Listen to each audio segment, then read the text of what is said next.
Good evening, brothers. JK, your brother in this struggle here. Welcome to another episode of Porn Reboot Coach in the Porsche. Today, we're going to be answering a question about escorts, prostitutes, and sex workers. Like, have you ever found yourself wondering or even engaging in this behavior where you're like, you know what, I'm trying to end my out of control behavior, but the process of gaining intimacy with women, the process of dating, whether it's using an app, whether it's meeting women in person, whether it's going to a bar or a lounge, I find myself spending so much energy on that, and my emotions are so out of control with dealing with rejection and attraction and intimacy that I end up slipping and relapsing. And I feel that one of the easiest ways for me to fix this problem is to just pay for sex in order to make it easily accessible. Others think that it's a legitimate way to practice intimacy. So that's what we're going to be talking about briefly today. I'm JK Emezi. I'm the founder of Elevated Recovery, head coach of the Porn Reboot coaching system. We're the largest, most successful online porn addiction recovery coaching service in the world. When I say successful, I'm referring to the thousands of clients who have successfully controlled their out of control behavior, particularly with pornography and masturbation. Today, we're answering a question from a brother who basically has been wondering whether he can visit with escorts and prostitutes in order to practice intimacy and kind of overcome some of the strong emotions and the anxiety and so on he feels when he's engaging with women in a dating scenario. Now, there are various reactions to this. I want to make this clear. A lot of the American brothers might be like, oh my God, that's illegal. Prostitution, like that's horrible. We're an international company. Some of the brothers who ask this question are from Europe or from countries where prostitution is either legal or visiting sex workers is just a gray area. It's not legal or illegal. It's just a part of that culture. So before you jump on your high horse, for those of you who might feel that way, this is something that brothers legitimately deal with. There are a few problems with that. The first thing is you cannot practice intimacy with a sex worker. It is her job. It is her career. It is her business. She's freelancing or whatever you want to call it. But whatever you think you're getting from her, whether it is sex or whether it is some form of intimacy, she's acting. The sex is real. The intimacy is not. I don't care how intimate you feel with her. Even if there's some guys who are absolutely convinced, especially with higher end escorts, they're absolutely convinced that no, you don't understand. She really likes me. No, she's just really good. What does really good mean? Really good is she can actually allow herself to have some feelings for you. Some tenderness, some like, I like this guy. But the problem is you are never going to perceive it in the right way because you already starved for intimacy. So you can't tell the difference between that. You take a man who is in a relationship where he's intimate with his partner, where he understands what true intimacy looks like, and you put him in a situation with an escort. Aside from the sex part, he's going to honestly tell you that, nah, there was no intimacy there. Like, yeah, she was hot. There was the novelty aspect of that. She had a different body, different look. It was exciting. But I can tell you for damn sure that there was no intimacy.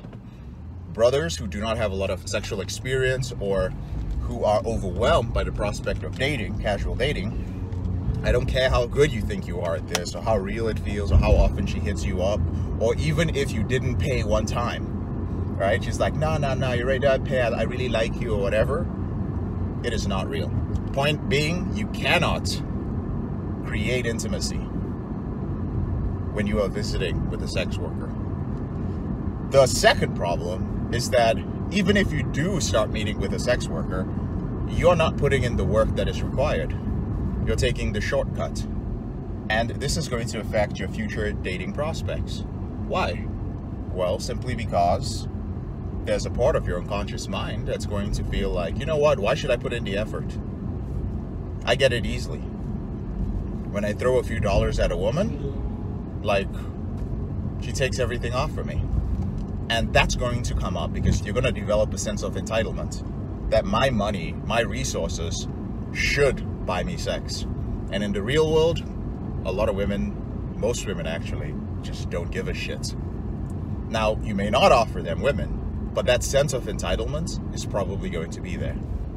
Finally, if you put yourself in this situation and you start depending on escorts and you have cognitive dissonance, some rationalization or justification for your behavior that has to do with running away from the reality of putting yourself out there to date women, it's going to impact your long-term prospects. And that means that you will keep going back to the easy thing. You will keep falling back on, okay, when things get tough, even if you get into a relationship, the moment that you have an issue in that relationship, instead of resolving the issue and instead of dealing with the strong emotions that come up in that relationship, you will medicate with sex. You may not medicate with pornography, but you will probably medicate with sex and go look for the things you were medicating when you were visiting an escort, a sex worker, whatever you want to call them, prior to being in a relationship. So, gentlemen, do not fool yourselves. I do want to make one thing very clear, though. And what I want to make clear is where I actually stand on sex workers. I am not against sex workers. I think it's very important for me to make this clear, because some brothers think like, oh, because you help men end their out-of-control behavior with pornography, you must be some conservative, Bible-thumping dude who is just like, sex workers are evil and prostitutes are bad. No, I'm a realist. I understand that, statistically speaking, the only way some men are ever going to have any sort of sexual encounters is going to be by paying it. And prostitution is apparently the oldest profession in the world. So personally, my view on it is neither good nor bad. It's just neutral. It's a thing. It's there. And I will never be the one to speak out against it. However, for men who are dealing with an out-of-control sexual behavior, for the type of men that are coming through our program, this is not something that you should have in your life, right? Having sex workers, specifically when you are young, and by young, I mean like when you are like from 55 years old down, that should not be an option for you, right? I think you can set up your, I know you can set up your lifestyle in order to have access to the women that you want. I don't care whether you believe it or not. One of the things that we help men do is resolve some of these issues that they have, these beliefs that they have, that, man, my only option is going to have to be to go to an escort or to go to a prostitute. Porn Reboot is not just about ending your behavior with porn. We're not going to help you end your behavior with pornography and then just leave you hanging. You're like, dude, but I can't meet women. I don't know how to go out there and develop a marketable skill that's going to improve my financial reboot capital. I don't know how to fix my health, or all the things that you were medicating, the situations such as, let's say, not feeling attractive enough, dealing with a lot of anxiety, experiencing some trauma, having issues in relationships, whether it's interpersonal relationships, romantic relationships. We're going to help you fix those things as well. So that's the reason why I'm addressing this. There's nothing that I address that Porn Reboot does not have the ability to fix. So I want you guys to know that. That's all I have for you guys today. Just wanted to answer that brother's question. I'm JK, your brother in the struggle. Thank you for watching this episode of Porn Reboot Coaching the Porsche. I'll speak to you later on in the week. Bye. Whenever you're ready, here are 4 ways that Porn Reboot can help you out for free. The first way is to subscribe to our channel and make sure you click on the notification bell to get a new video every other day. The second way is to get a copy of the free book, Confessions of a Porn Addict, 7 Secrets of Porn-Free Men. You'll learn about my personal struggle and the lessons I've learned over a decade, as well as strategies for putting together your porn reboot plan and ending your compulsive behavior with pornography or masturbation. So click on the link in the description below this video. The third way is, if you're not sure where to start, but you'd like to learn more about my team and I, if you'd like to spend time with like-minded professionals, entrepreneurs, business owners, guys who work in sales, consulting, or high-level jobs, men who are controlling their behavior, then join our free and confidential group, the Porn Reboot group on Facebook. There's also a link to join in the description below this video.